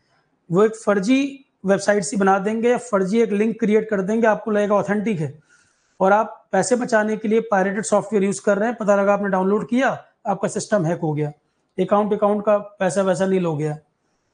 तो ऑथेंटिक यूज करना चाहिए, पर उसके लिए चार्ज होता है, क्वालिटी है जहां पर। तो software as a service, method for delivering software application through the internet. इसके तहत कंपनी सॉफ्टवेयर प्रोवाइड करती हैं। ऑन डिमांड बेसिस भी आप ले सकते हैं, typically on a subscription basis भी, मतलब रेंटल बेसिस पे भी ले सकते हैं, खरीद भी सकते हैं। तो software as a service, method for delivering software application over the internet, जिसके द्वारा सर्विस प्रोवाइडर कंपनी सॉफ्टवेयर अगर डिलीवर करते हैं, आप खरीद भी सकते हैं, रेंटल बेसिस पे भी कुछ कंपनी प्रोवाइड करती हैं। तो सॉफ्टवेयर एज ए सर्विस में cloud provider host and manage the software application and underlying infra and handle any maintenance. Software वगैरह में जो अपग्रेड वगैरह आएंगे वो सब कंपनी टैकल करेगी। सॉफ्टवेयर में कोई अपग्रेड वगैरह टाइम टाइम पे करना होगा वो सब कंपनी हैंडल कर लेगा। देख लीजिए, क्लियर है यहां तक? सॉफ्टवेयर में टाइम टू टाइम अपडेशन वगैरह करनी होगी वो सब कंपनी मैनेज करेगी।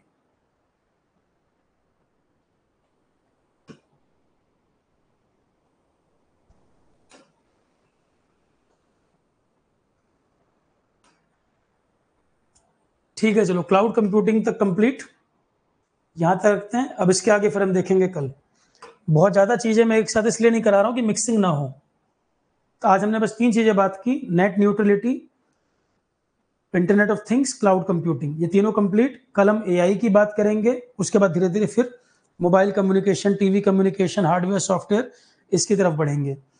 आगे एक टॉपिक आएगा ओएसआई मॉडल और टीसीपी आईपी, वहां से क्वेश्चन जरूर आता है। ओएसआई मॉडल और टीसीपी आईपी से क्वेश्चन जरूर आता है। तो आज इतना ही रखते हैं, कल फिर इसके आगे डिस्कस करेंगे। कोई क्वेश्चन हो किसी का तो पूछ लीजिए।